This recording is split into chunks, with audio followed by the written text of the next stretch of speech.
Bismillahirrahmanirrahim. Alhamdulillahirabbil alamin. Wassalatu wassalamu ala asyrafil mursalin Sayyidina Muhammadin wa ala alihi washabbihi ajmain. Amma ba'du. Sahabat Indonesia yang kami hormati, berikut kita mulai kajian tafsir yang dikeluarkan oleh UII. Mari kita mulai dengan surat Al-Baqarah. Bismillahirrahmanirrahim. Alif lam mim dzalikal kitabul la raiba fihi hudal lil muttaqin. Di sini diterjemahkan Alif lam mim ini termasuk ayat-ayat yang oleh para ulama dianggap mutasyabihat. Artinya kita tidak boleh memaksakan maknanya. Kita cukup iman bahwa itu dari Allah Subhanahu wa taala.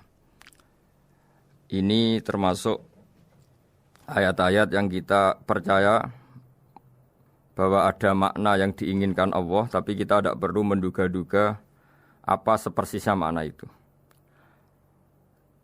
Dzalikal kitabul la raiba fihi, kitab ini tidak ada yang diragukan. Hudal lil muttaqin, petunjuk bagi mereka yang bertakwa. Sahabat Indonesia yang kami cintai, yang kami hormati, muttaqin dari kata kerja ittaqa yattaqi ittiqaan. Maknanya adalah menjaga diri. Ada 3 kelas muttaqin dalam terminologi para ulama, istilah yang dikeluarkan para ulama. 1, muttaqin orang yang menghindari perilaku syirik atau perilaku kekafiran.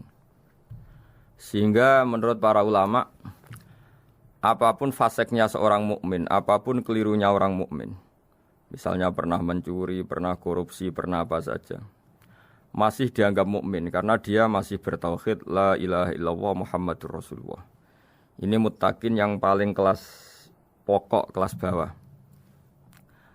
Kemudian ada muttaqin kelas kedua, yaitu mereka yang menghindari dosa besar tapi tidak bisa menghindari dosa kecil.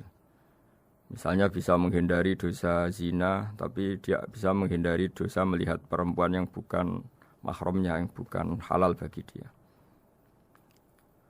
Ketiga muttaqin paling ideal, yaitu menghindari dosa besar, juga menghindari dosa kecil, bahkan menghindari sesuatu yang tidak penting. Ini yang dalam terminologi ulama disebut para wali atau para ulama, yaitu yang dalam ayat ala inna auliya Allahi la khaufun alaihim wa lahum yahzanun. Ini penting kami jelaskan kelas-kelas muttaqin supaya bahwa mukmin tidak pernah keluar dari status iman meskipun dia pernah melakukan satu kesalahan besar. Karena yang dikatakan mukmin adalah siapapun yang meyakini kebenaran risalah Muhammad, risalah yang dibawa Muhammad, berarti dia mukmin. Soal dia melakukan dosa atau apa saja itu menjadikan dia fasik, tapi tidak keluar dari status mukmin. Ini yang dimaksud dalam sebuah hadis, man qala la ilaha illallah dakhalal jannah. Siapapun yang pernah melafadzkan la ilaha illallah iman, maka dia pasti nanti masuk surga. Kemudian ada beberapa pertanyaan dari para sahabat dengan masa lalu orang itu yang macam-macam, Nabi tetap menjawab meskipun dengan masa lalu yang macam-macam. Sebab itu perlu dikaji serius, sebagaimana ada yang ditafsir Sawi bahwa muttaqin itu dari kata kerja ittaqa yattaqi ittiqaan atau ittaqa yattaqi taqwan. Ini maknanya orang yang menjaga diri. Tentu menjaga diri ini ada yang kelas premium, kelas sempurna. Jadi sesuatu apa saja yang bahaya kita jaga, termasuk dosa kecil, melakukan hal yang tidak penting.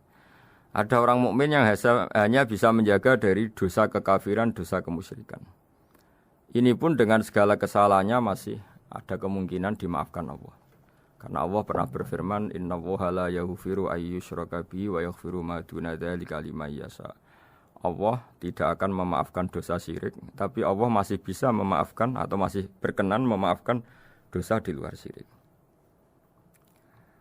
Kemudian yang perlu dimengerti oleh sahabat Indonesia adalah makna la raiba fihi. Ini yang perlu kami ungkap, bahwa Al-Quran ini tidak ada keraguan padanya. Tidak ada keraguan, ini yang mudah kita teliti karena kita orang Indonesia, mungkin rasa-rasa sastra Arab enggak kental. Mari kita teliti dari segi makna, karena makna ini rasa dan rasa itu universal. Begini misalnya, dulu orang-orang kafir Mekah karena mereka penyembah berhala, penyembah Tuhan-Tuhan yang banyak, itu memprotes.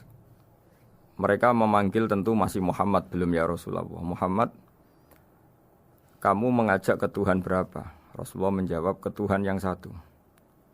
Lalu mereka bertanya, Muhammad urusan kita ini banyak, problem kita banyak. Tuhan banyak saja tidak bisa menyelesaikan apalagi satu Tuhan. Ini yang diceritakan dalam sebagian ayat disebut Aja'alal alihata ilaha wahida inna hadza lasyai'un ujab. Bagaimana mungkin Tuhan itu satu? Harusnya Tuhan itu banyak karena urusan kita banyak. Lalu Rasulullah dengan bimbingan Tuhan, bimbingan Allah mendatangi mereka, kemudian Nabi menjelaskan Tuhan itu adalah ketua kalian, Tuhan itu adalah pimpinan kalian. Bagaimana kalau Anda jadi pembantu kemudian punya majikan banyak, punya penguasa banyak, punya tuan banyak, kemudian semua tuan-tuan Anda ini memerintahkan Anda dengan perintah yang beda-beda. Apa kalian mau punya majikan atau pimpinan yang banyak? Mereka menjawab tidak Muhammad. Terus mereka akhirnya sadar bahwa problem Tuhan banyak itu tentu lebih sulit, lebih problem. Karena nanti perintahnya beda-beda, keinginannya beda-beda. Mereka akhirnya tersadarkan bahwa sebaiknya atau seharusnya memang Tuhan itu satu. Jadi Rasulullah SAW menjelaskan logika bertauhid itu dengan sekian variasi, dengan sekian logika. Kemudian Nabi kedua juga menjelaskan logika kompetisi. Kata Nabi yang karena bimbingan Allah diberi satu pengertian. Andai kan Tuhan itu 2 atau 3, kemudian berebut dalam tahta aras atau tahta yang di alam raya ini. Sebagaimana lazimnya para penguasa. Maka pasti ada yang menang, ada yang kalah. Dan yang kalah tentu gak layak sebagai Tuhan. Ini yang disebut wala ala ba'duhum ala ba'd. Tentu kalau Tuhan itu banyak, mereka akan berkompetisi, akan bertarung. Dan pasti pemenangnya ya satu, karena memang layak jadi Tuhan tetap satu. Sadarlah bahwa orang-orang kafir Quraisy, orang-orang kafir saat itu sadar pentingnya bertauhid. Ketiga, Nabi juga menjelaskan tauhid secara ilmu logika. Begini para pendengar. Kalau dalam teori ilmu tauhid yang agak jelimet dijelaskan begini. Jika ada 2 Tuhan, maka alam raya ini enggak menjadi alam. Logikanya adalah 2 Tuhan ini bisa kamu katakan sama-sama kuat. Ketika sama-sama kuat kemudian ingin menciptakan langit. Yang satu ingin menciptakan bumi, yang satu menolak menciptakan bumi misalnya. Atau yang satu ingin menciptakan langit, yang satu menolak ingin menciptakan langit. Kemudian ternyata bumi ini terbukti wujud. Logika awam adalah yang berhasil menciptakan bumi berarti Tuhan. Yang gagal atau kudrohnya gagal, kemampuannya gagal tidak bisa menciptakan bumi, gagal menjadi Tuhan. Ini logika awam. Logika ini pun kita terima. Tapi kalau menurut logika ahli tauhid, ahli pakar-pakar logika, cara berpandangan begini. Ketika Anda mengatakan ada 2 Tuhan yang sama-sama kuat, kemudian terbukti yang satu mampu menciptakan bumi, yang satu tidak. Bahasa Anda mengatakan sama-sama kuat ini sudah batal dari awalnya, karena terbukti bahasa Anda salah, sama-sama kuat ternyata yang satu tidak mampu.